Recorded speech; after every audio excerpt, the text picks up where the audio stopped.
series to gather the attention of the tourism enthusiasts and to understand their uh, to understand this sector as well. And Anand sir has been a constant support in this entire series of webinars. Thank you so much, sir.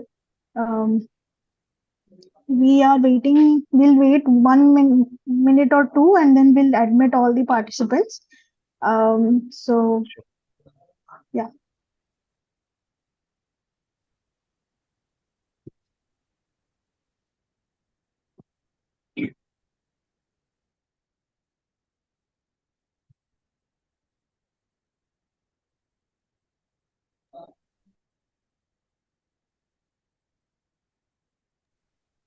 Hi, Ananta sir.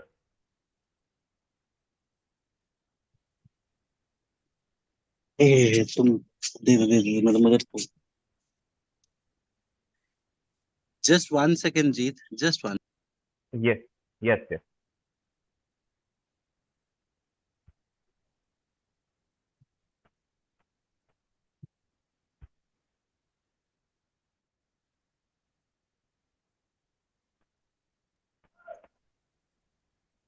Hi, Jeet. So good to see you. Uh, Same here. Actually, a little sooner than we expected. Yes. Thanks, Ivani, for setting the tone. Uh, so, do you think we can start? Yes, sir. We think we can start without any further ado and welcome you all over the panel. And we're having this last session of the tourism talk series. Welcome you all. Anand sir,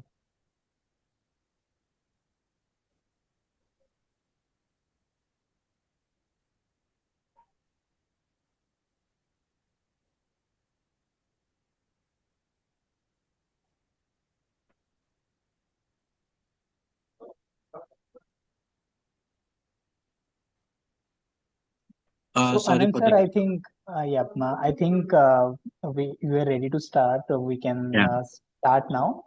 So the platform is all yours. Over to you, sir. Thanks, Manoj. Thanks for introducing. I'm really very glad to be part of this session and also have the opportunity to moderate. This Thanks, AIC Nalanda, first and foremost, for thinking about organizing a series of conversations around tourism and the future developments. This is the fourth in the row. And for me, if you look at the topic, the necessity that tourism landscape that India currently needs, this particular topic, what Nalanda has came across, is actually very apt. This is the time, right time, that where youth-led organizations are going to be the toss bearer in tourism industry. So, with that note, we will start with the conversations. 1 second. Yeah.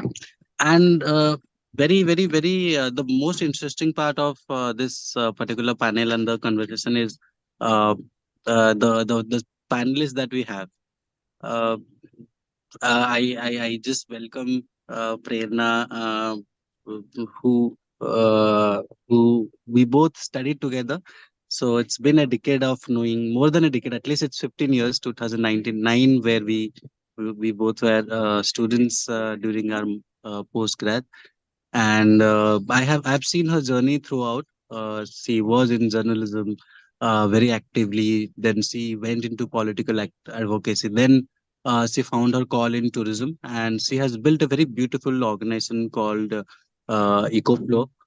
It's again a aggregator of sustainable homestays and properties across India.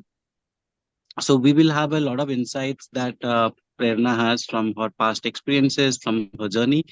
And Prerna, welcome to the panel. Thanks for having this time with us.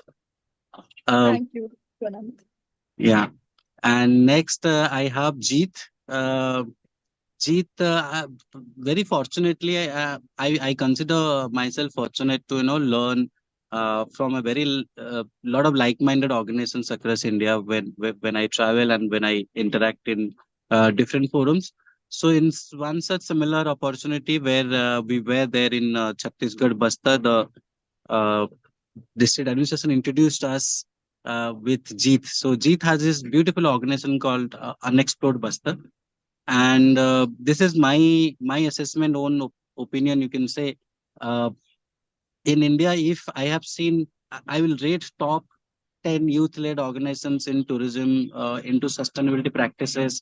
Uh, with a philosophy of destination development, with a philosophy of bringing communities together, Jeet would be in top 10 rather in top 3. So the organization is Unexplored Bastar, and we have Jeet here who has very extensively worked in a remotest area which has a history of Naxalism, which has a history of chaos, and also a very thick green cover and in accessibility, and so much of concerns that you cannot think of being in an urban setup. So being there, creating a model that can inspire a lot of other youths. It's not only Jeet who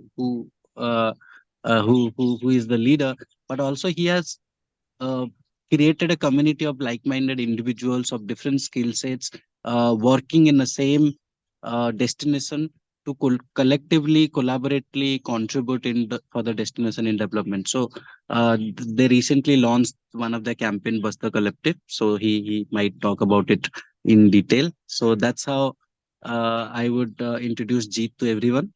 And of course, Varun, we have never Thank met, we have never interacted, but let me tell you, Varun, I have been following and been an admirer of all the work that Soul Traveling is doing in Goa.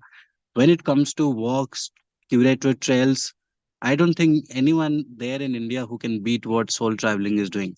So being in a urban setup with a lot of competitions where tourism is key, uh, building a new organization and kind of uh, establishing the quality, the establishing the brand with a quality that people admires and people acknowledges. That's what Soul Traveling and Varun and his collaborators, teams, and partners have been doing. So we are very fortunate to have Varun also in the panel. So this was my knowledge about these people in a nutshell. But as our topic also suggests that how we can have a collaboration amongst the youth-led organizations working in tourism, bringing impacting the country as a whole. So in the first round, maybe we can introduce ourselves. So we will start with Varun, then we'll go in the same direction with Jeet, and then Prerna. So you can, anything that I've said beyond that, anything, this is a casual, consider it as a casual conversation, because everything that you have done so far contributes to what you are doing now. So anything that you want to share about your journey, to introduce yourself as a person, as a professional, and as an entrepreneur, please go ahead. uh, Over to you, Barun. Thank you. Thank you so much, Anandaji. Am I audible? Yes, you are a dual. Great. Thank you. I don't know if I should be scared or happy because being the opening batsman, I think Virat Kohli didn't have a great outing yesterday, but Rohit Sharma played well. So I think I should try to replicate Rohit Sharma from yesterday's match and go on as the opening batsman. But thank you so much, Anandaji. It was really kind introduction of you. And so basically, my name is Varun. I'm born, brought up, grown in Goa, and after being born in Goa, I did my engineering, which I don't think is very surprising. A lot of people kind of first do their engineering and then they decide what they want to do with their lives. So that's what happened with me as well. I completed my engineering, worked for 4 years in IT. I was in Bangalore, in Frankfurt, and in 2018, I came back to start Soul Traveling with one of my childhood friends, Kedar Borkar, and the whole idea behind Soul Varun, just Traveling to was interrupt, can you be little louder and yes, little slower? So it's actually some noise is happening. of course, of course. Is it okay? Am I Yeah, clearly audible? now it's clear. Yeah. Right. So as I was saying, in 2018, we decided to start Soul Traveling The whole reason was it's very simple. If I tell you I'm from Goa, like if I just explain to everyone that I'm from Goa, I think a lot of people he will have things in their mind which comes. Like if I have to just share a few, I'm pretty sure if I ask on this panel, there will be a few common ones. Like you always have a beer when you start your day. You're always into parties. You always kind of, I mean, do you stay on the beach? These are very common notions that people think about it. So what we realized is Goa is much more than this. It is not just the parties and the beaches. Of course, there are beautiful beaches and everything else that we have, but we also have a lot of unexplored things which should come out to people. So we always used to say that Goa is kind of the best kept secret, where whatever you're seeing right now is just मतलब ऊपर से जो आपको दिख रहा है, unless you kind of try to explore, you will not find the best of it. So that was the mindset with which we started soul traveling in 2018. It was just two of us in the beginning, and today we are a team of around 25 people who are trying to change how Goa is perceived, and at the same time create very unique experiences, experience-based trails and experiences. So right from nature, culture, food, heritage, these are the different verticals that we work with. Currently only based in Goa, and we also work with other work that we do is also, along with the government, when we hosted the G20 delegates who came to Goa, the India Energy Week delegates, and other corporates and companies that we work with.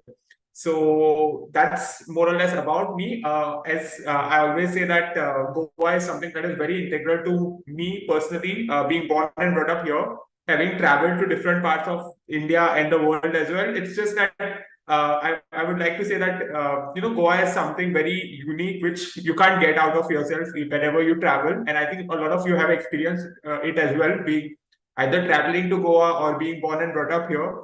So that's what keeps us going every day to create something very unique, which people will like. So yeah, thank you so much for introducing me. Thanks, Varun. We'll definitely know more about your work in the upcoming sessions and also your thoughts. For all the listeners and all the panelists, please do check Varun in LinkedIn. He keeps on posting a lot of things that is happening around there and also in the same sector, tourism. It's very interesting to watch how one organization based out of Goa and the kind of work that do. One compliment that I can give you, Varun, you said there are few things like 1 2 3, like you have a beer or something. So since I got introduced to you, and it's been in last 1 year I have traveled multiple times to Goa, and I have planned to join one of our trips that I could never. But whosoever in my contact, if they are traveling to Goa, if I happen to know about it, I definitely make sure that I tell them to book a trail by soul traveling. Or there is another organization I really appreciate their work is Make It Happen. So, and also it's a youth led organization, so I definitely mention these two organizations whosoever I come across who go to Goa. So absolutely fantastic work. Up next, Jeet, please share your journey. uh, uh, there is a very nice contrast also. I want to bring this to everyone's notice, that Goa is very urbanized destination, also very commercialized. So bringing something very experiential is also has its own challenge. It's not something that everything was there in a plate for Barun or Soul Traveling or his team of founders. Similarly, coming from Bastar, the challenges itself the destination has. So what has been your journey in terms of breaking that stereotype?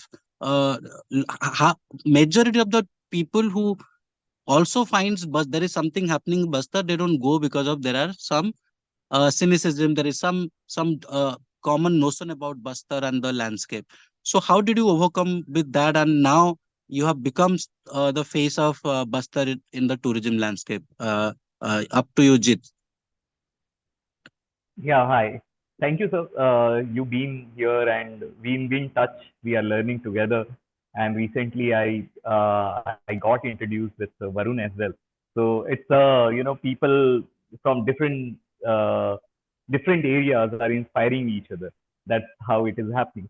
So yeah, I am mostly when you are born and bottom from particular that region, like Varun is from Goa, and I am from Bastar. So we have a certain, it is called as a lagav to a particular region. So I myself, when I traveled to different parts of India, I found Bastar as a very underrated and very unexplored place. So we started as a Facebook page in 2011. When I was studying my MBA, people have a very different notion, which usually right now they also have that notion, but it got reduced with time. So that notion, for breaking that notion, we have started Unexplored Buster as a Facebook page.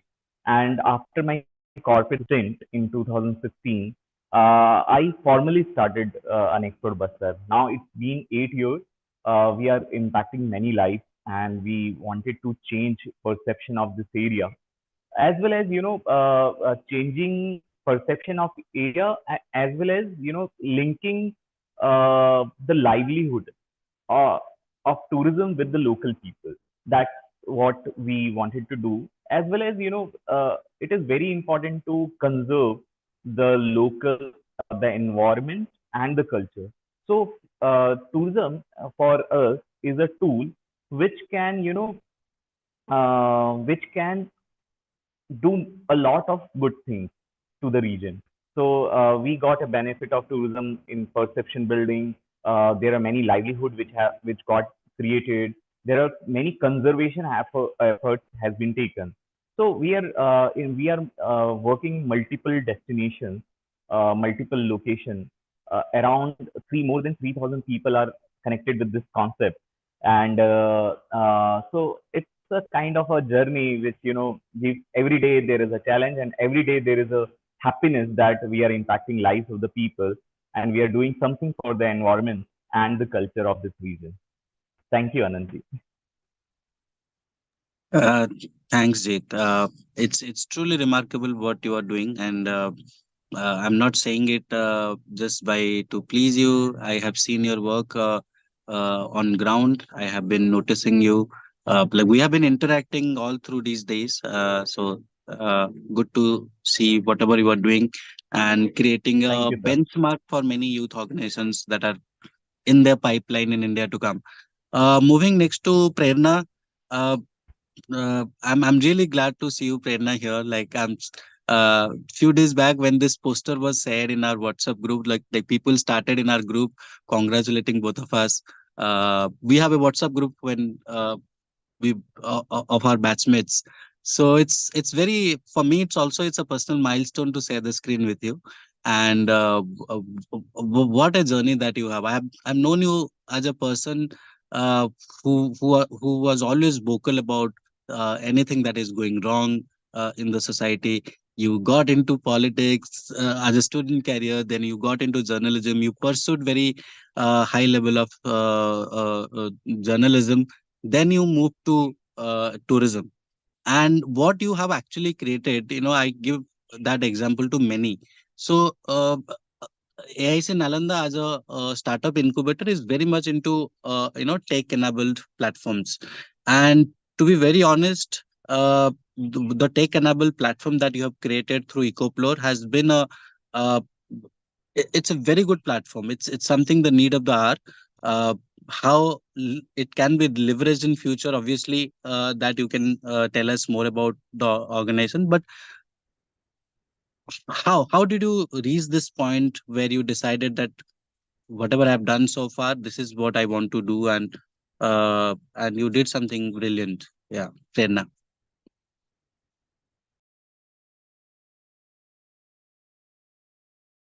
You are muted, Prerna.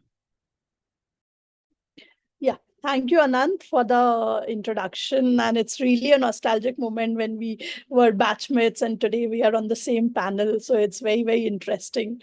So at Ecoplore, as you mentioned, I started as a journalist and then did some politics and finally started my own firm, Ecoplore. And my idea behind it was to work for environment. And like many people, I also enjoyed traveling. So combining the passion for travel and the idea to work for environment, I started Ecoplore. And Ecoplore today has more than 1,100 eco-friendly hotels aggregated on one platform. And all these hotels are made out of local architecture. So it's a collection of hotels made out of mud, wood, bamboo, stone, or any local building material, no cement and brick. And all our hotels have a minimum of 30% tree coverage inside their campus. So when we talk about sustainability, greenery becomes very important. And that's why we kept this criteria of having at least 30% tree coverage inside the campus. And all these properties by default fulfill other sustainable measures like rainwater harvesting, composting, waste management, solar panels, and many others. And if we talk from the customer perspective and the experience angle, most of these properties are located in remote areas, and some even have waterfalls and rivers inside their campuses. So when customers book these hotels, they don't need to go outside the property for sightseeing. There are so many activities to do inside the property and in walking distance that they can easily relax and spend time in nature. And one point which I want to point out is that for Ecoplore, sustainability comes first. So as we are noticing that most of the popular tourist destinations like Shimla, Manali, Uti, Mussoorie, they are just covered with concrete jungles and hotels and restaurants, and the actual forest and mountains have been cut. So the idea for Ecoplore is to promote slow travel and conserve the serenity which we are left with. Thank you. Thanks, Prerna. So moving to the next session, but before that, I just also need to introduce myself. I'll just be very quick because the next topic that or or the segment that we have, we are going to talk about the power of networking among similar like-minded organizations or organizations working in the same domain, networking and learning from each other. So from that context, that I will like to introduce myself. I am Anand Prasad. I work as a full-time tourism consultant right now. I have been working since last 15 years. I did my journalism along with Prerna. Um, uh, but since then, I have worked in various roles in communication and urban governance and development. So I had a I had some nice opportunities to work in some of the biggest events in India, like Kumbh Mela and other major events. Uh, but primarily now, I'm building one of my uh, brainchild, you can say, Mudpackers. It's basically a Odisha-based tourism startup. We initially, as of now, like we are in the phase where we are also trying to evolve what exactly that we are going to offer to our customers or how we want to build the business. The philosophy that we work primarily is destination development. So that's why in Odisha we work, but we move from one destination to another. Like we try to set up something in one destination, try to curate everything that is possible, and can make the destination more experiential. Then we go to a different destination. In one destination, we also try to support other micro entrepreneurs, the local administration in adapting to some better practices and policies, our services to some other private players. Uh, uh, at a personal level, I work as a consultant. I work with Ministry of Tourism for a particular scheme called Swadesh Darshan. I work for two states, Madhya Pradesh and Karnataka, and I also give my consulting support to some of the private players. So starting waking up till going to sleep, my day is mostly occupied with tourism. And what I can say that the most important skill that I for me, the most important skill that I have or that I try to nurture is networking in what work that I'm doing. So for me, it has worked a lot. It has worked so much that I cannot say that whatever uh, I have known so far or have got exposure in whatever way possible. It's because of the power of networking that I have been practicing, not now, since the time that I graduated and started working or studying professionally. So for me, it has worked immensely in terms of my professional work where I give my consulting support, and also in the organization that I'm building. Networking has a very key role to play. And if I look at the panel, all three of you has been some sort of given me that amount of learning or some encouragement. So how do you see networking playing a very vital role, not previously but in the coming next couple of years, where tourism is going to be the talk of the town? So, Varun, sir, to start with you. Yes, I think it's a very interesting question, and I think it's a given that when you work together, right, especially in a nascent industry, I would call it nascent because it's not completely tourism as such, which has been existing for centuries. But what we are trying to build is more of offbeat or experiential kind of like everyone on the panel is doing something different in tourism. For example, with soul traveling, it was just in. I remember in initial days, the whole challenge was not getting customers, but making them understand the concept, right? What is a walking tour? What is something offbeat? What is something different about what we are doing? And how can tourism be done in this way?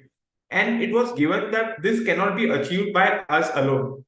We needed complementary organizations who are kind of working maybe in homestays, as Ecoplore is doing, or in other parts of the country, which we have collaborated with a few, and even competitors for that matter. You in our industry, it is very important to kind of collaborate with competitors as well. You mentioned about Make It Happen as well. We work. So basically, both of us are working to develop the whole industry itself in Goa. It's not like we are trying to take. It's not a cutthroat competition. We are good friends, and this works very well because finally what we understand is one thing is the mindset is quite similar, where we have to grow the industry first and then work around with other things that come around. And secondly, because of the mindset also, even Prerna mentioned that sustainability is first. I believe that most of the organizations that we are seeing currently, especially youth driven ones, sustainability comes as a part of the organization building. It's not a mode where people are going aggressively into kind of creating the product first and then working on sustainability. It becomes a part of the product itself, and with that mindset it becomes easy to collaborate and coordinate with each other. So we have done it in past with organizations from across India. I mean, we have worked with such organizations like Gully Tours and Khaki Tours in Mumbai and stuff. Actually, we also had a conversation with Jeet. I remember that I have to submit something to him soon. So we also make sure that it is not if you are building an industry, it becomes extremely essential that you take expertise. And also, I would like to add, it is not just new organizations, but people who have had an experience of the industry for many, many years. So it becomes imperative that you kind of collaborate with them, as you have, Rajiv, that kind of experience is something that will help develop this industry further, right? So that becomes a guidance or a bedrock kind of on which different things are built in this platform. So I think, as you said, it is without collaboration, it cannot literally go ahead as a organization and as an industry as well.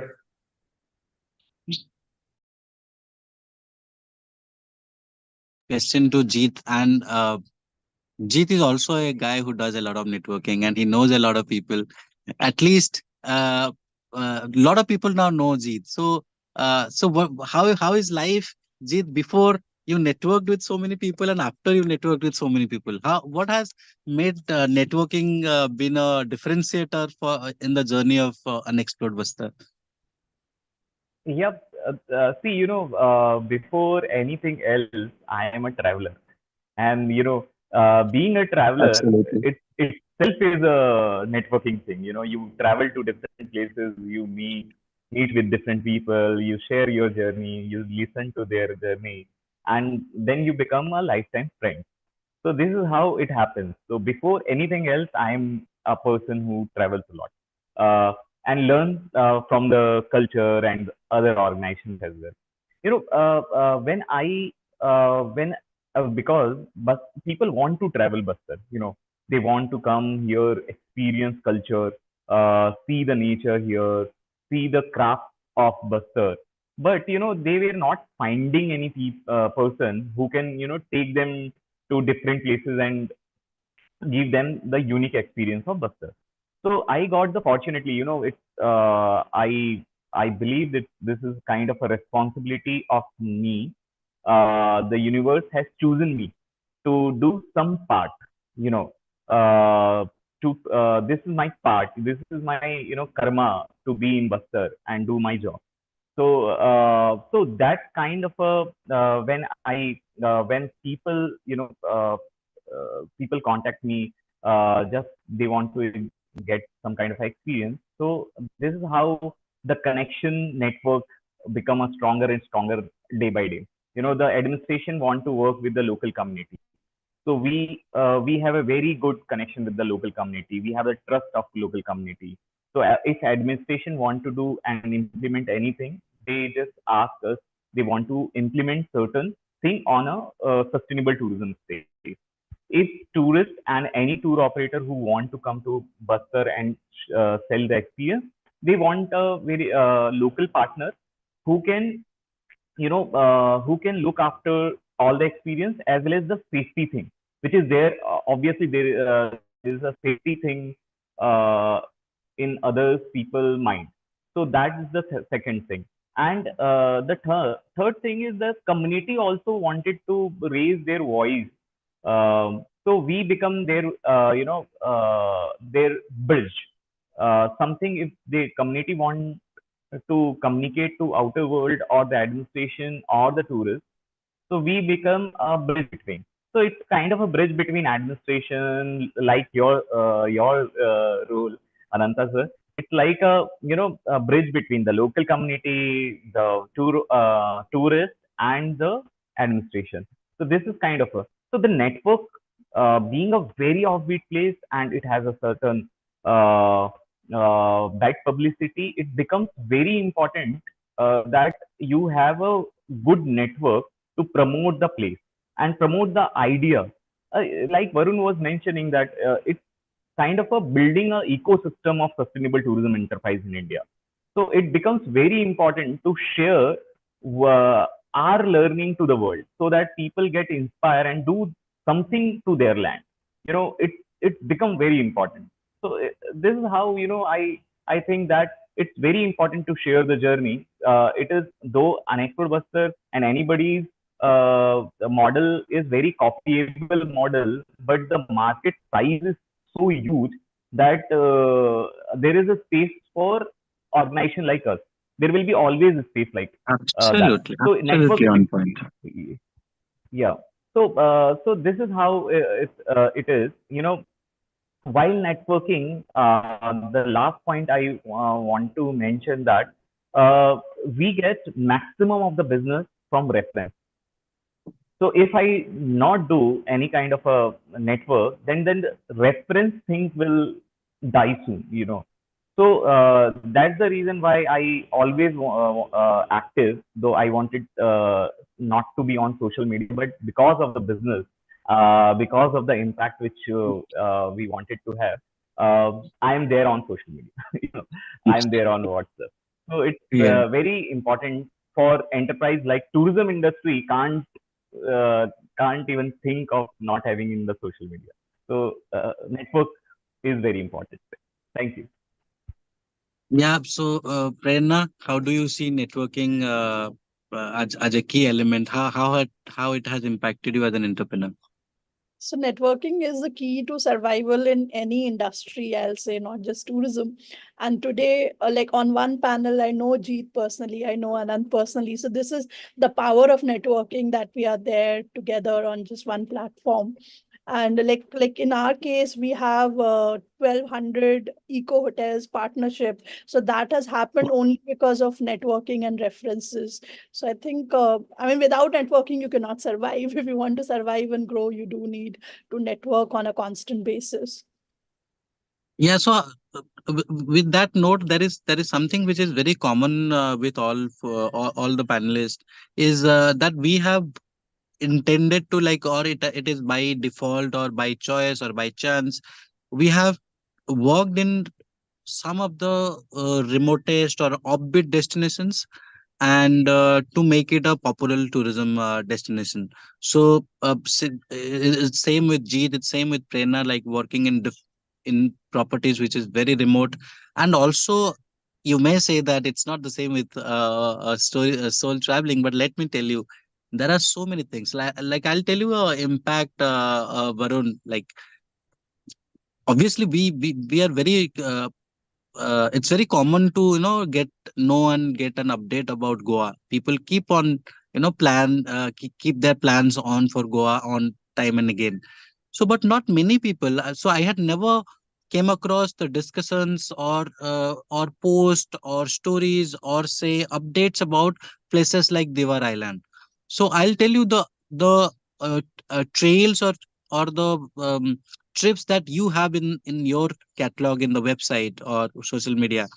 Even though people don't go there through your packages, people go there seeing your videos, seeing your stories. People go there by their own. They don't, and that's what I call is the impact of such an effort where offbeat destinations also get its due credit. So the next segment, let's talk about little bit about how and see I I'm little political also in my thought process. Always I try to connect because I feel politics and governance cannot you cannot keep them away from whatever you are doing, be it technical, be it IT, be it anything. So while I was, because this election was something very important for the whole country, so I was trying to understand what could be one topic that can actually make a major decision making element for most of the people, and it's definitely its livelihood. And if I look at it, the only thing that can actually have a pan India livelihood impact if the focus is on tourism. Okay, so tourism, and I don't believe in those concepts like this is a tourism destination and that is not. This is not. So we are not trading on the branded ones. We are, because the time has come where youth led organizations like you and many others are there who are trying to curate those inherent experiences, that traditional old elements that used to be there and not anymore. And because, and that nostalgia or FOMO, you can say in current language, that is something that is being more sold now in terms of experiences. So I was thinking in a note that in Indian politics, it's very important that they in their manifest or any their promises, they must talk about tourism as an element to increase livelihood, increase, because a lot of people will come, at least domestic or international, inbound, outbound. And so tourism, मेरे हिसाब से, like if I try to conclude this whole whatever I'm saying, that I feel tourism is a very vital element for economic impact and livelihood. Having said that, it's very important to create those opportunities in smaller destinations.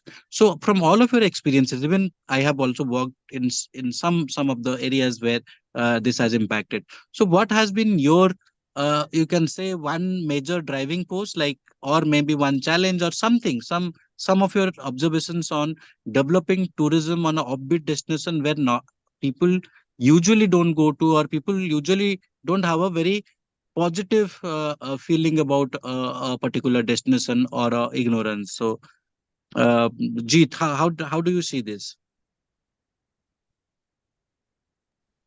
Yeah,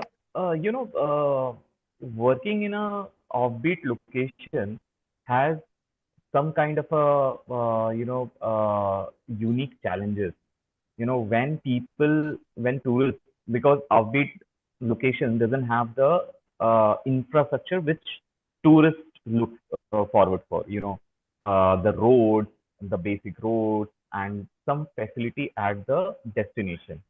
But sometimes when administration see the people are coming to one location, they start their development plan. As you already have worked with the administration, they start making the infrastructure there. They'll just pull money, they'll make plans, and the local communities also, because they are getting the benefit of the livelihood.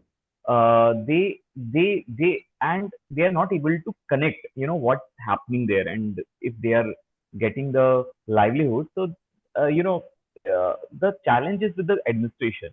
Administration uh, will build the infrastructure in a way that is not sustainable and that is not required in that location itself.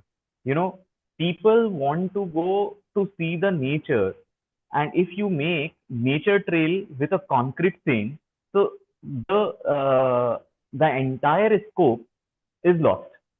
So, in a political landscape and in the politics, in the district, every district collector come with a very short tenure of 1.5 1 year to 2 year, 2.5 years.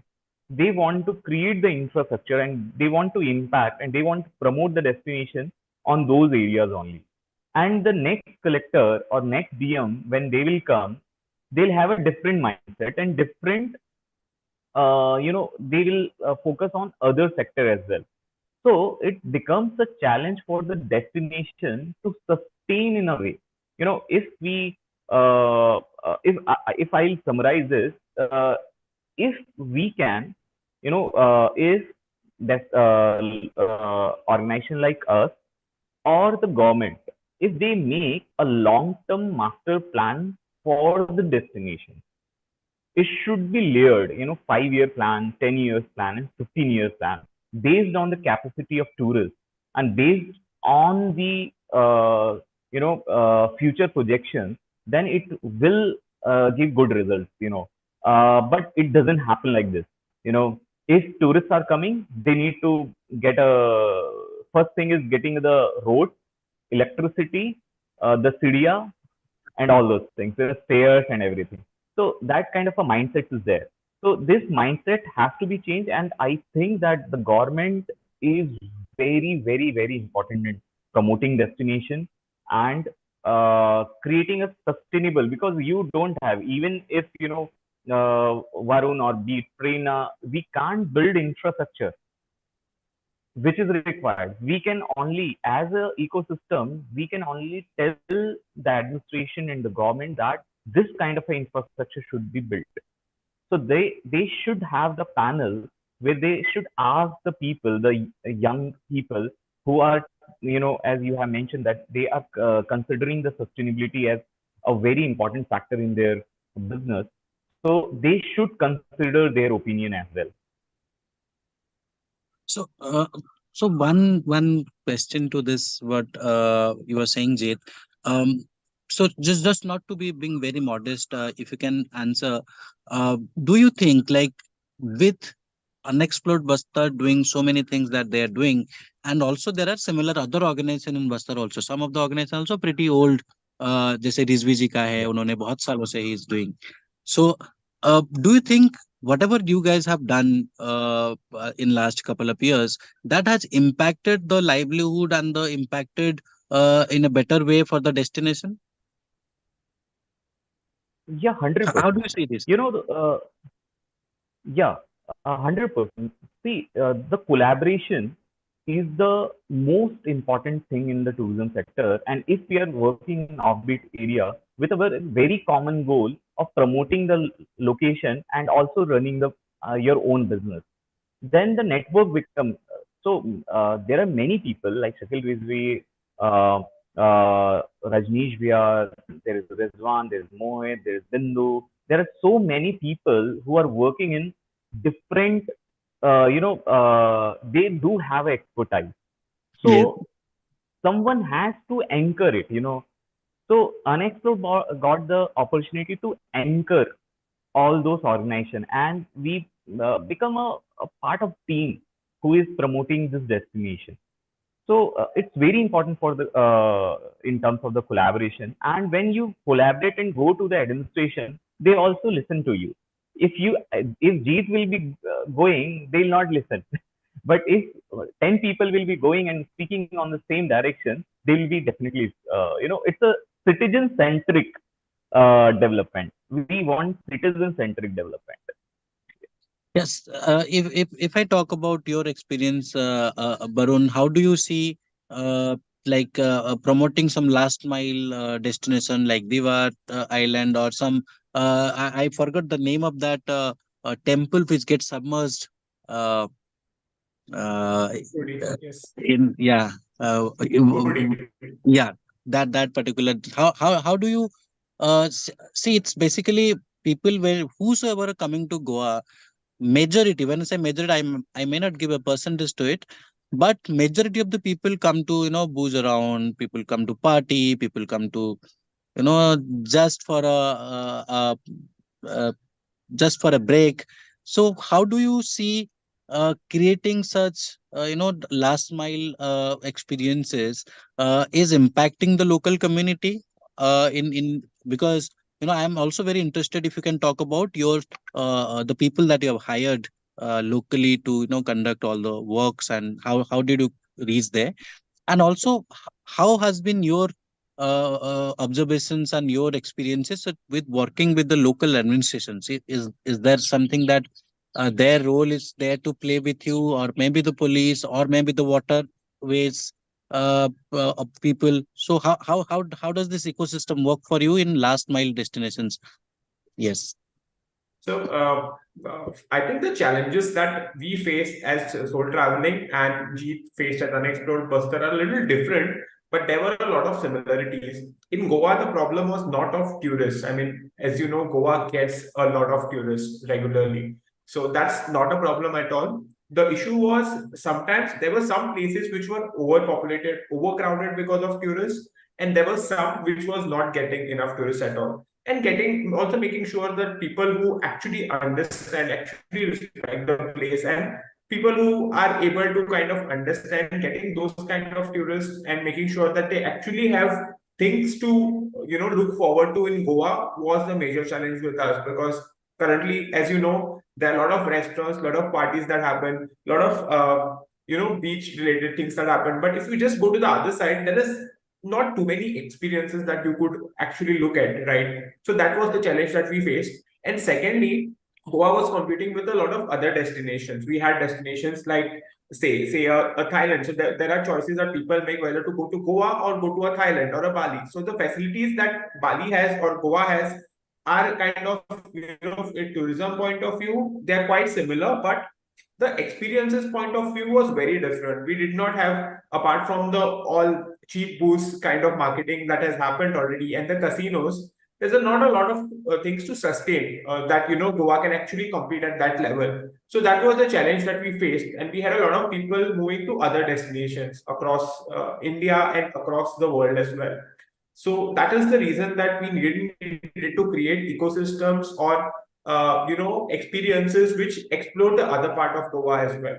So currently also we work with around 100 plus hosts from across Goa, and we have curated experiences on different concepts. So and these are some things that would really surprise you. I'm not sure if you know that if there are tribal communities in Goa as well, which people get really surprised. In Goa, maybe there are tribal communities. So we have a food trail along with the tribal community in Goa. Okay. And there is something around the village that is submerged throughout the year, the village of Kurdi. Jo, it is just up for 1 month, and you can actually see the houses and all. Throughout the other 11 months, it is submerged in the village. So this kind of concept which existed but needed a great kind of interface to make sure people could explore it. And also we could compete with major destinations around the world. So what we decided is these villages which are there in Goa, which are unexplored, should be the ones projected, and at the same time it should be done in a very unique way rather than just the standard ways of just having sightseeing there, which people used to do earlier. So that was the challenge, getting the community on board. But today, after a few years, we could see that this is really making a difference, because this communities never thought tourism was an option, right? That already word of tourism was always associated with parties, and we have this beaches called Baga and Kalangut in Goa, right? So it was always like keep over tourism, tourists come and just kind of enjoy and go back. But when they started understanding this concept and how they could sustain their livelihoods through it, it made a huge difference, I would say. And today we have a lot of these communities depending solely on tourism as one of the major incomes that they get, right? So that has actually worked well. The people who work with us, we have around 25 to 30 people in the team currently who are conducting trails, experiences, and other parts. So these are mostly from in and around the locations which we visit. And very interestingly, a lot of these are young people who want to make this as a career. So that I feel is a very unique change, because for us also, we didn't want it to be just like a part-time thing for people. We wanted people to look at this as a career option, as an attractive career option, and be proud about it. Because finally, when you have that kind of passion, and if you can present your place, I think that is how it could grow. Because see, if it is just me or G, we are just one people here. Where they put their efforts on a daily basis, that's when the difference could be made. So that's why we always made sure that these people thought of this as a long-term career option, right? We work with colleges for that. We work with a lot of other organizations to make sure that youngsters feel that I mean, a lot of people think of things as guiding and all as, it's not cool enough, right? But here we wanted to make sure that this is something very exciting for people to kind of represent their places and all. And interestingly, the government is also speaking this language in the last 2 years. If you see a lot of ads like Goa Tourism, they're talking about offbeat things. I mean, it was difficult over the initial 4 years, but last 2 years, slowly people have started kind of, even the government, they are promoting it. The worry is sometimes it goes in the other direction when it ends up over promoting certain things, and then we have to go back kind of controlling certain things as well. But it's good to see that people are getting, the government is slowly getting exposed to the hinterland areas of Goa, creating stuff there, slowly attracting kind of people who would be interested in things like this. They are promoting festivals of Goa, which are very unique. I don't know if people know there is a festival where we play in mud. Like, it's coming up next month. We call it our own Tomatina festival. It's called Chikal Kalo, and people just play in mud, literally. So there are very unique things that happen in Goa, and government is promoting it. But it can go sometimes overboard with promoting certain things. As Jeet mentioned, ki nature walk can happen on a concrete kind of a structure. Absolutely. So those kind Absolutely. of things are challenging. But yeah, I hope I'm looking at it positively from our end. Yeah. With the same tone that my Prerna, what I can actually think of something that if we can talk about, see, if at all you are working with very homestays across different regions in remote areas, and there are so many. So it's not only organizations who are conducting trails, also smaller young professionals who are leaving their native, who are leaving their workplaces and moving to their native villages, or moving to some distant locations, starting to create some homestays. And there are also organizations like Jeet and Barun that we have spoken about. So when collectively, also please also get into the shoes of being from the political angle and governance side of it. How do you see tourism, destination centric tourism development, or maybe youth led tourism development at offbeat locations, to improve the quality of life, to improve the livelihood options for the locals, and also to bring more people to the destination? How do you see? Do you think it is something which can actually impact in a long run, what we call Vikas, quote unquote? So actually, I relate with what Jeet said in the beginning, that infrastructure cannot be built by private bodies or organizations led by youth or like ours. So if we put pressure on the local administration or on the government to do sustainable development, like he mentioned that I visited Bastar last year, and there was this Kangad Valley National Park, and they had like such beautiful caves, but inside the cave they had built concrete pathways. So I think there the role of youth-led organizations or different other tourism-based private organizations, they need to put pressure on the government and motivate them to develop things sustainably. And when we talk about EcoPlore or the different hotels which we promote, we focus on motivating people to adopt sustainable practices. We motivate them to go for sustainable or local construction instead of the concrete construction. And when you give more business to a hotel which is made out of local building material or is run by locally owned owners, people who are from that particular village, when you promote those people and when they start getting business, then the other people follow the same. And I think not just by words, if we start giving more business to people who follow sustainable practices, by default, it will be promoted more, and the other people at the local level will get inspired and follow the same practices. And we have examples like this, like for example, GB in Himachal Pradesh, which now is a popular destination, but it started becoming popular around 4 to 5 years back. And there was a local villager who built one of the first tree houses over there using the wood, and he Yeah. solar panels and other things. So in GB today, most of the buildings are made out of wood, although like whether they source the wood by natural falling, whether they take natural fall wood or they cut trees and make, that is another aspect which needs to be paid attention. But at least when that person, that local villager, was successful in running his business sustainably, there were many other people who got inspired and followed the same. Very interesting. So, yeah, so we'll try to, we're also running short of time. We'll try to conclude in next couple of minutes. So I might be having something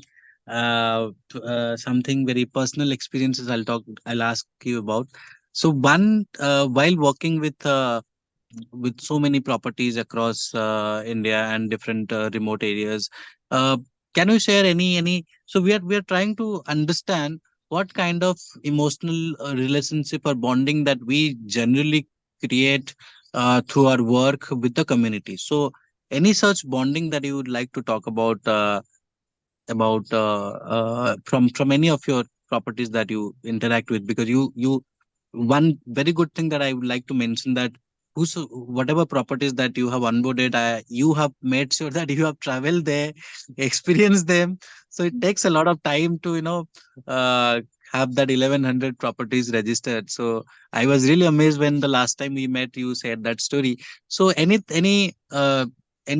example that you can talk uh, about your bond with a local community that you can share with us, the same that will also follow with others.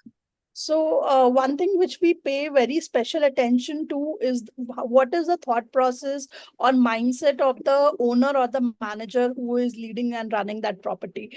And when you mention, like, we personally visit all these accommodations, so I make sure that when I'm there, I spend at least half an hour with the manager or the owner, whosoever is running the properties, so that we understand their mindset. Like, are they doing it just for commercial interest, or they have some passion towards sustainability? So that is very important. Second, a lot of these property owners, they are very, very passionate. So for them, uh, if money is coming, that is of course required, but they don't want to compromise with the sustainable practices in the greed of money. So that is something which we really appreciate, and that's why we want to promote them more and more.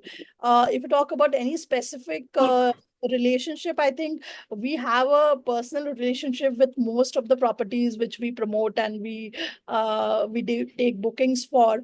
And it's more like a family, because a lot of people ask me, like, how did you manage to aggregate so many hotels? Like, do you give so much business to them? But here, I think more than business, it's the mindset connection. So because these people are like-minded, they want to work for sustainability, that is the common thread of connection with the hotel owners, instead of just the monetary exchange.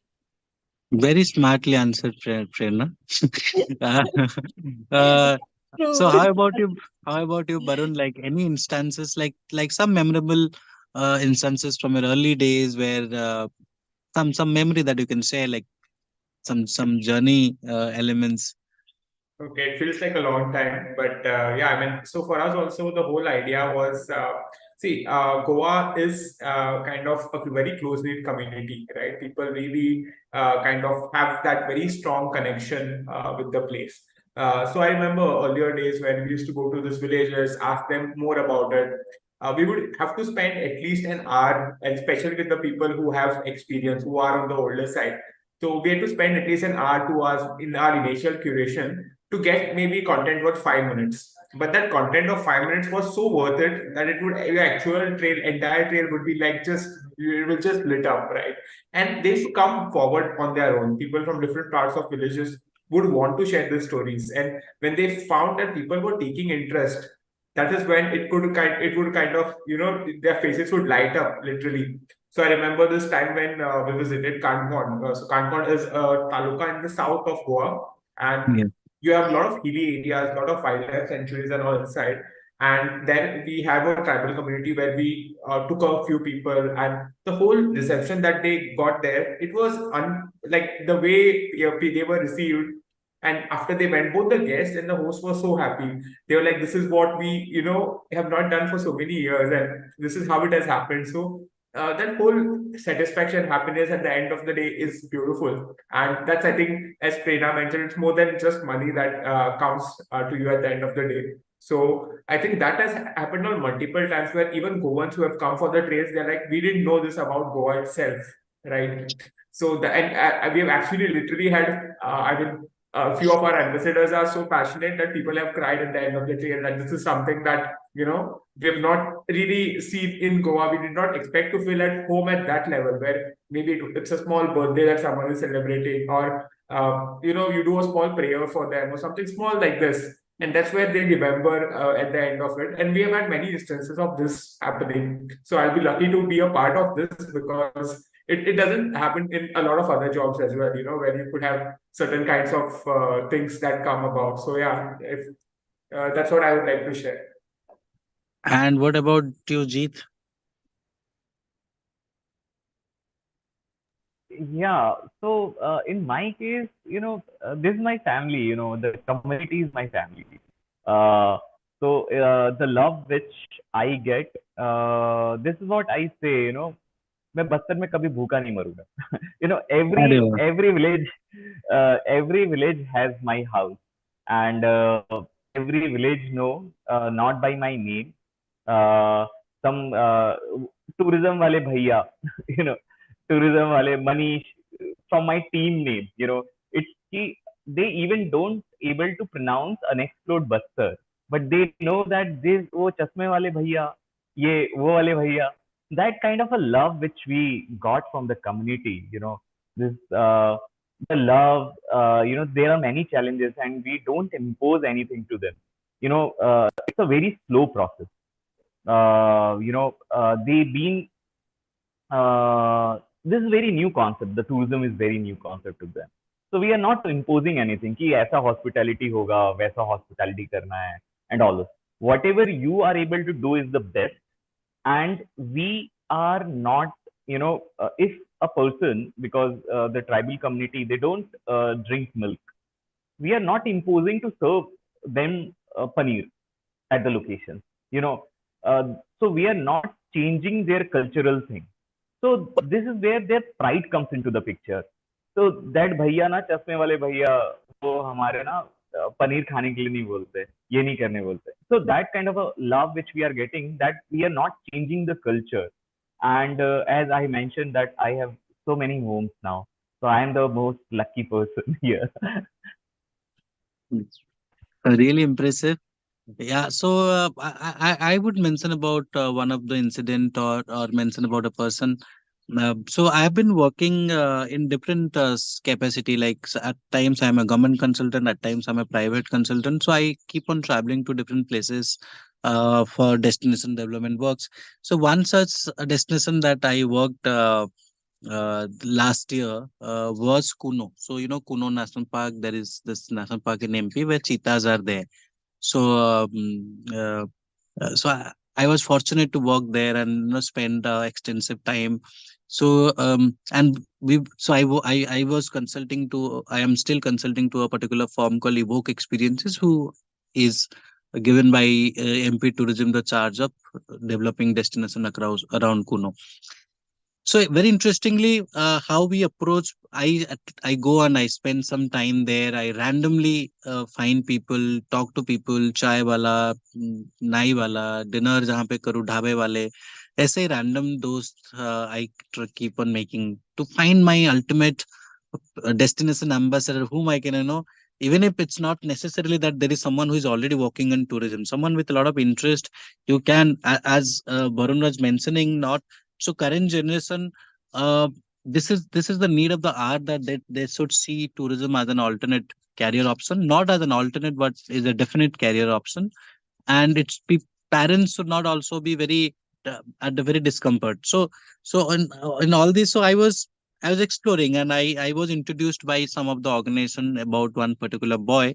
So I was looking for people who will give me more insights about forest, who will be my everything when it comes to Kuno. I was always looking for some people who can actually own a destination for me as an outsider when I go to a new destination to work with. So I found this 17-year-old boy who who who who who is not very highly educated, and also he has now dropped out from his, I guess he's just completed his 12th plus.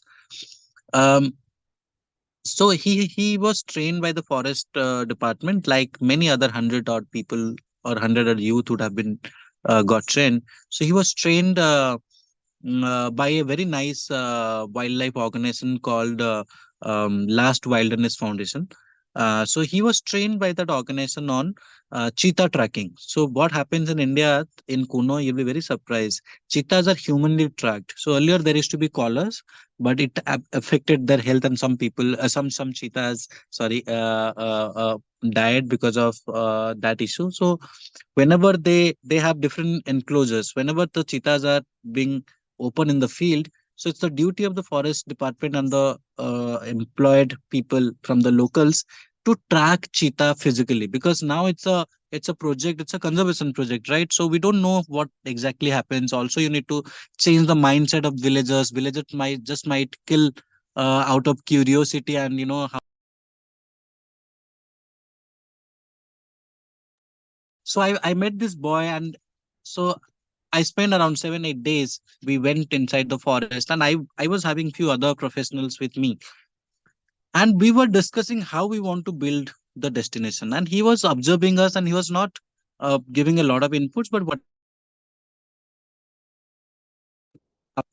after a while we kind of found out this boy could be something that we could make him a trained guy to kind of flag bearer of tourism there. It's a 17-year-old boy, and but his inherent knowledge was very very good. And then we started telling how things happen in major tourism destinations, how you can build your profile. uh, and you won't believe, we just kind of discussed and told him just next day morning when we meet him. uh, he has completely, so from a very rural area, when you go to any rural areas, boys Instagram, there'll be a lot of TikTok videos, lot of random videos, all those stuff. He had completely deleted his profile, all those stuff. He had written from his own aspirations. He has written something, nature guide, tourist guide. So we didn't ask him to do that. So it was by default, he learned it, whatever conversations we were having, that how to build a guide's profile. We were discussing it within ourselves. And the next day he comes and he says that I want to be the person that you were talking about, you guys were talking about. So we kind of, then we were very happy, and we are very happy just because he was very proactive. And we kind of given him a name, उसका Instagram handle हमने बहुत सोच के. So if you guys want to interact with him, his Insta handle is Find Cheetah. So if you are in Kuno, he can find Cheetah for you. So this is how, and he's very good. His knowledge on biodiversity is amazing. His grandfather, who is 100 plus years, spent 70 years in the forest. So he has this experience of listening to stories from him, from his grandfather, from since his childhood.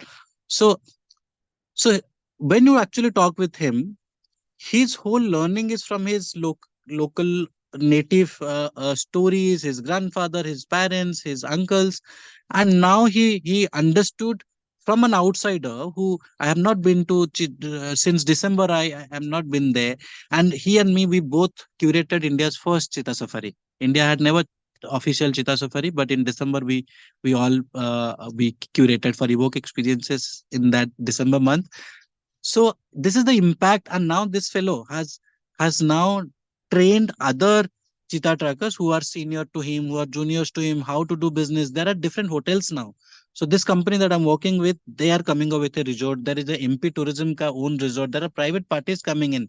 So now all these nature guides who were idle and had no way out, this 17 years old boy is now the ray of hope for them. So that's an amazing story. That's how we work in. That's the impact of youth-led organizations, because I think this particular generation who is going to work in tourism, being having sustainability at the forefront, is going to make a major difference, not in terms of nature, not in terms of environment sustainability, but also economic impact among a lot of people, because economic distress is something that India is very heavily going through at different phases. So at a personal level and different communities. So with a very high hope from all of you, not to give you that pressure, but all of us combinedly together, collaboratively can make a difference. And I think with this, we will conclude with, we'll take some questions that are in the chat. And by the time we finish this question answer, if someone else wants to put question, please put it on the chat. Okay, so first, the question is for you, Jeet. Can Jeet talk about GI products from Bastar? Siddhant Mesram has put this question. Yeah. In Buster, if we talk, we fortunately got two to three GI tagged products, craft. The first one is we do have a very good art and craft here in Buster. We have 10 plus craft, Dhokra craft, which is called as bell metal craft, then wrought iron, then wood, terracotta, jute, uh, Kauri art. There are many art forms. So uh, the the first one, which is kind of a identity of this place, is the Dhokra craft, which which is made by lost wax technique, and the Buster got the GI tag of this. And the second one is the wrought iron. So we do have a product which is made of wrought iron, particularly the belt of Kondagaon district, Kondagaon, and in Bastar district, we have this kind of a craft. And there is a wood craft, the wooden craft in which the lifestyle of the tribal people is depicted. That also got the GI tag. So we have so far three GI tag products, the craft, and apart from it, we were supposed to get GI tag of red ant chutney, the red ant chutney, but unfortunately it got with Odisha. So that is with Odisha now. But yes, right now three of the craft is GI tag. Very interesting. I didn't know about this Bastar having the competition on the red and chutney.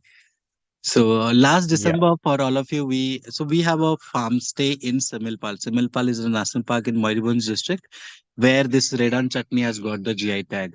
So last year we had this opening 1st December, and we opened it. And the first day, our menu was red and chutney. We had the master chef with us joining, and we had the so there we are not operating any restaurant or something. We are just have some community women. Jitin, how many people that we get, we ask them to prepare it for us. So it's very interesting. It's also, I'll tell you how interesting.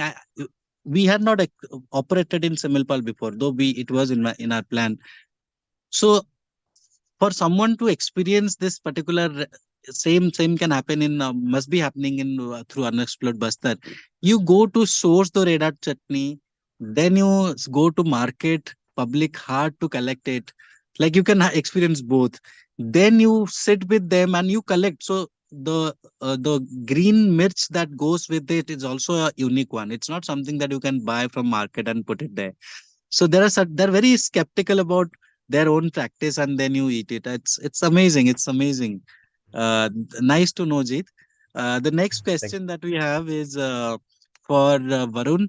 Uh, my question is for Mr. Varun Hegde. While working on offbeat locations, what are the initial efforts you put for skill development for the locals? Mr. Hers has put this question, Varun.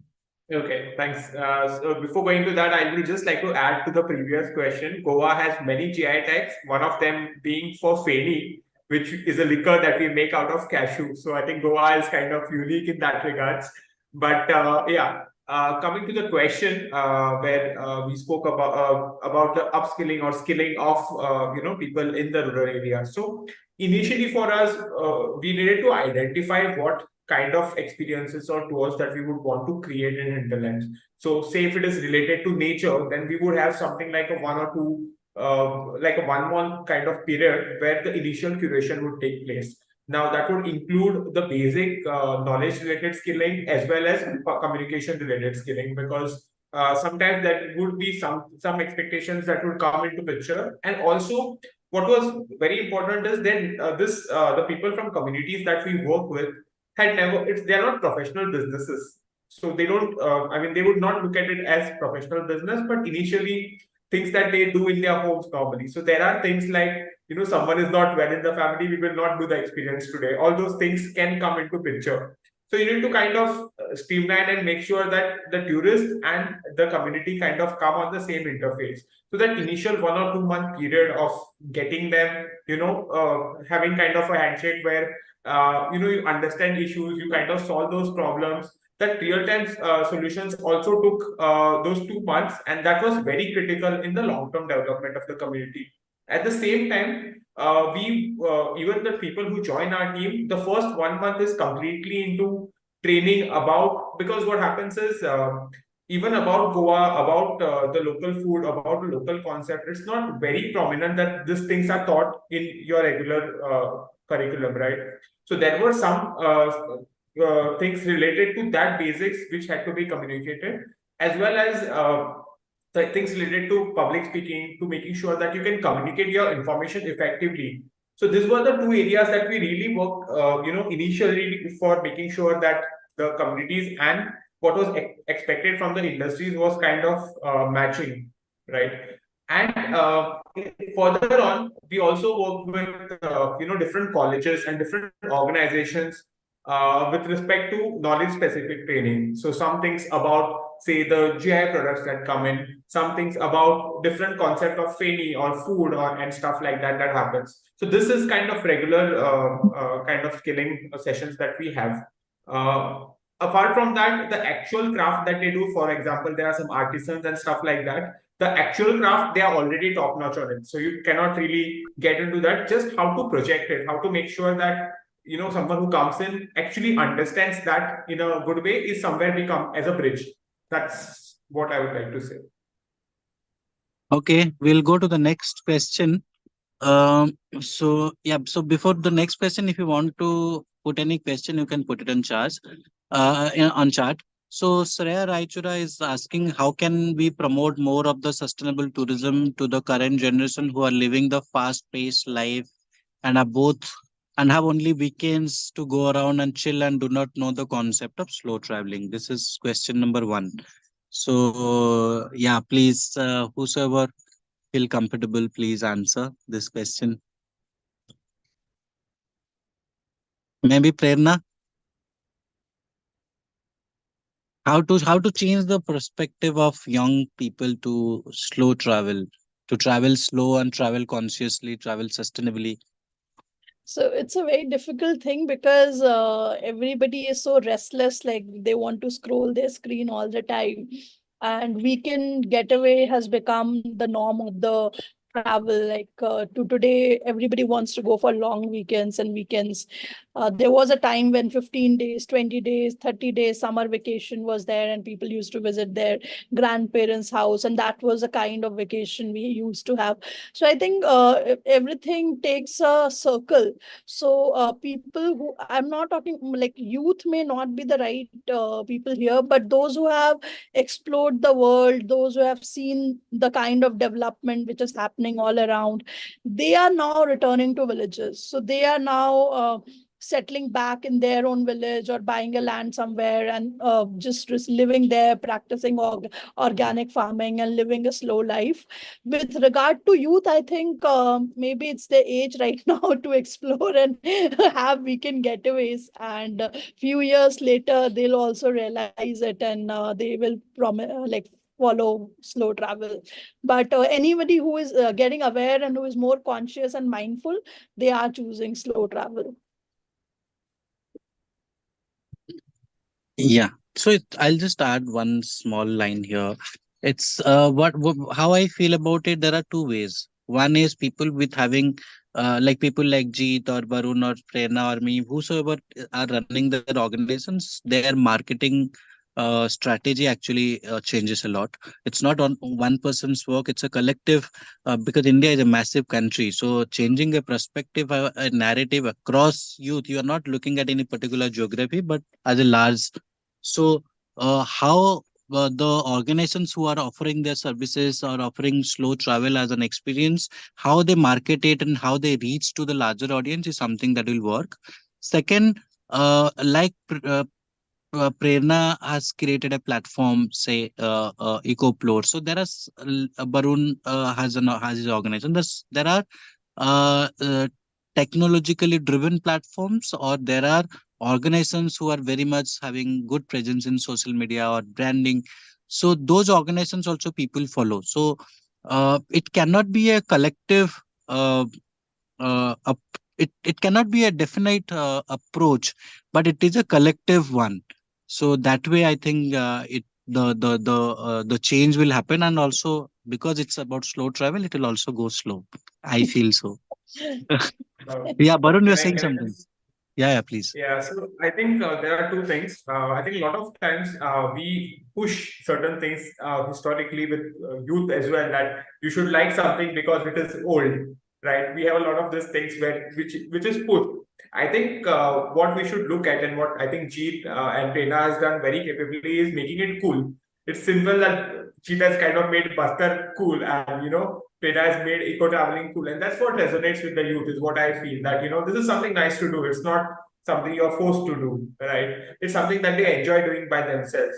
So I think when we can get that kind of concept, like going to Goa and doing something offbeat, is really interesting to do. It's not something that is just because it's old buildings that are there. It's because you have fun, you really like and enjoy it. Right? If we can create that kind of mindset, I think it can slowly, people will, and youth might get influenced because of that as well. Uh, Thank you. We will go to the next question, which is the last one. There are also people who wants to pursue traveling as their career, but want stability as well. How can we make that happen? Where social media, as we see, there is a lot of competition.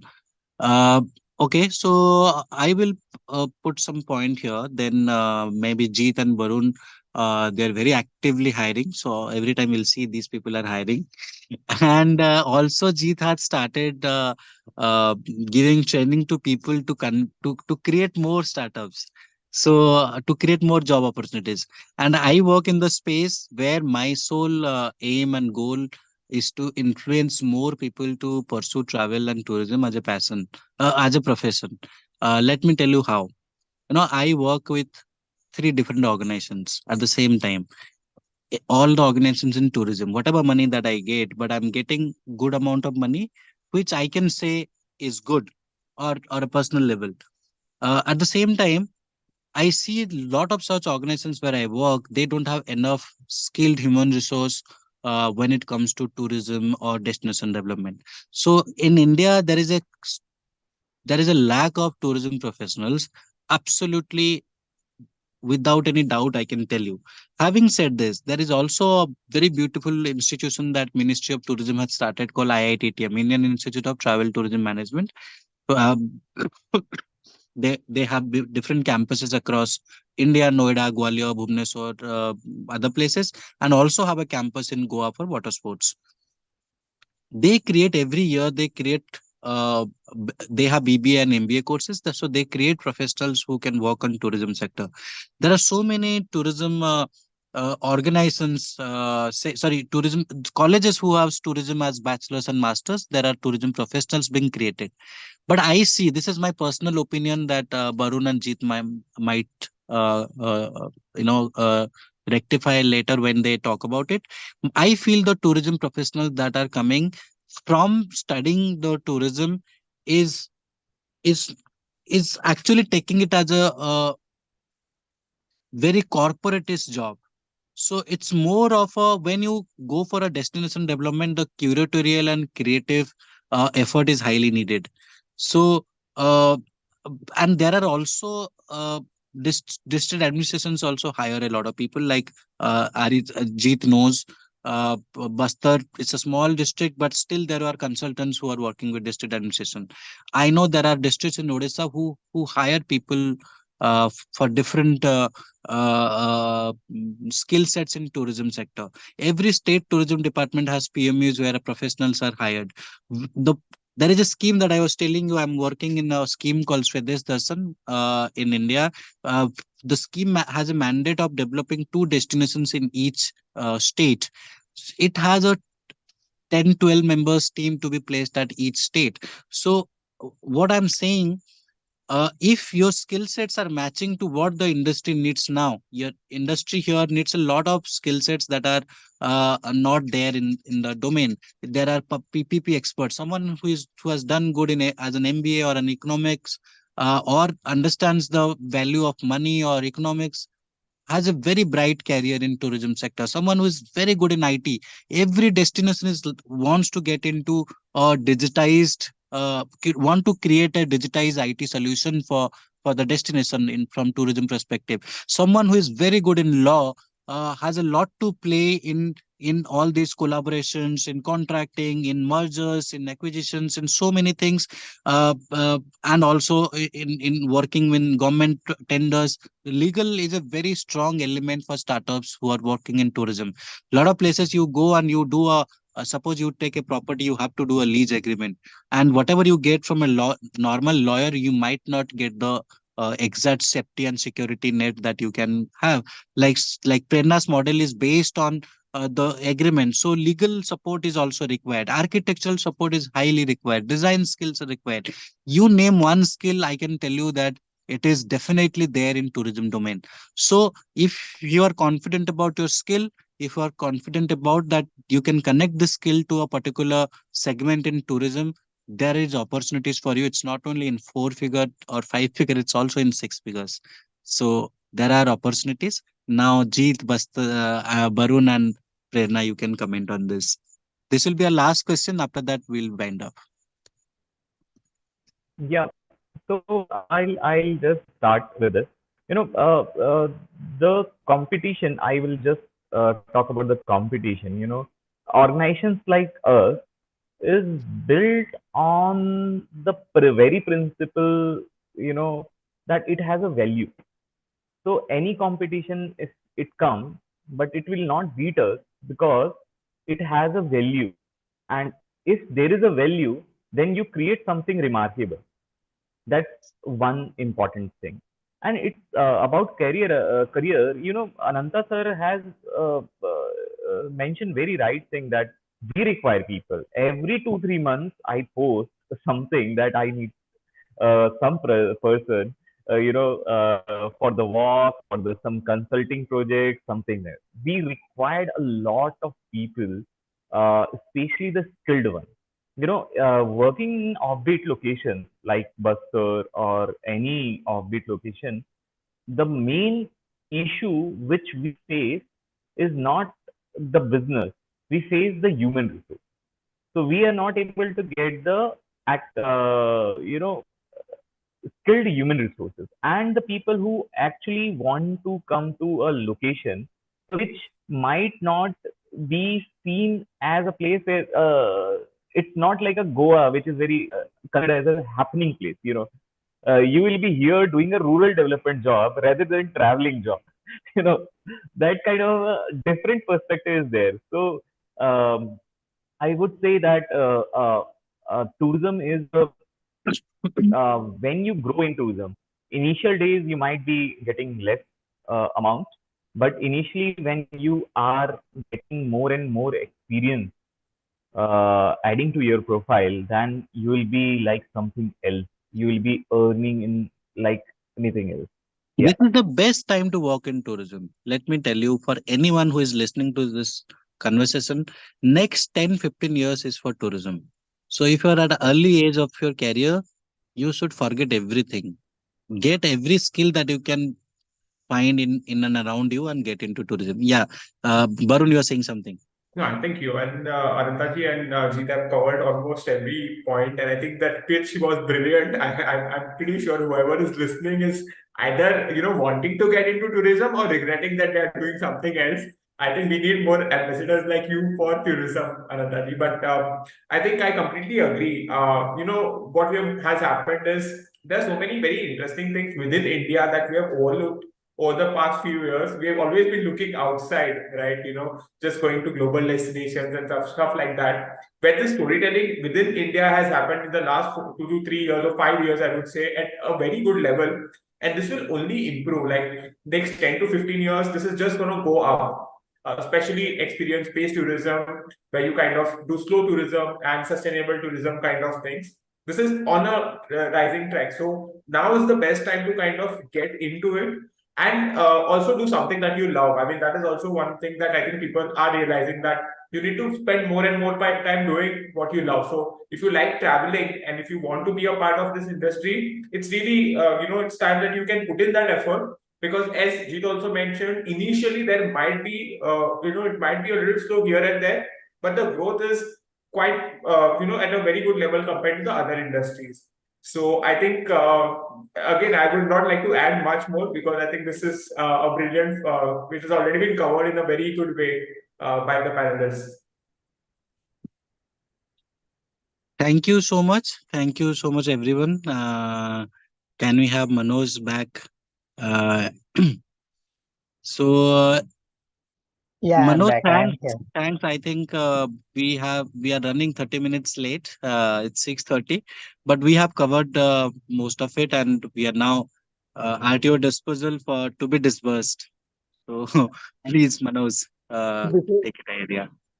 I would just like to mention here that AIC Nalanda is having Odisha Tourism Acceleration Program that we aim to support those startups who are currently solving challenges in tourism and allied domain. And we are also looking for applications, not only the region specific, it is pan India open. So yes, any startup based out of India, they can apply to this program. And in this program, what we're trying to get them is scale up opportunity. And in this program, if someone wants to enter into the market, in Odisha market particularly, we're still in talk with government, Odisha government. So this will be a good collaboration to they can enter into the Odisha market. So that's all, and I have dropped the link in the chat box. If anyone interested, they can just check out the website and all. So without moving ahead, I would like to call upon Miss Shivani Mitra to give the vote of thanks and wind it up. Yeah. Thank you, Manoj. So, as mentioned by Manoj, you all can check out the details of OTAP through our website.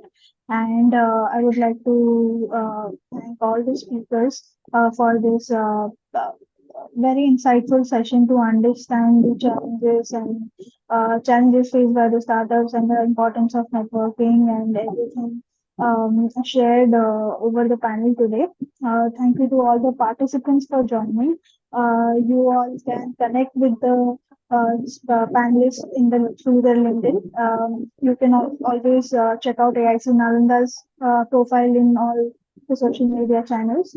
And Yeah, with that, I would just like to thank all the speakers and participants. It was a great webinar series. All 4 sessions was to all the participants who stuck with us through all the 4 sessions. Thank you.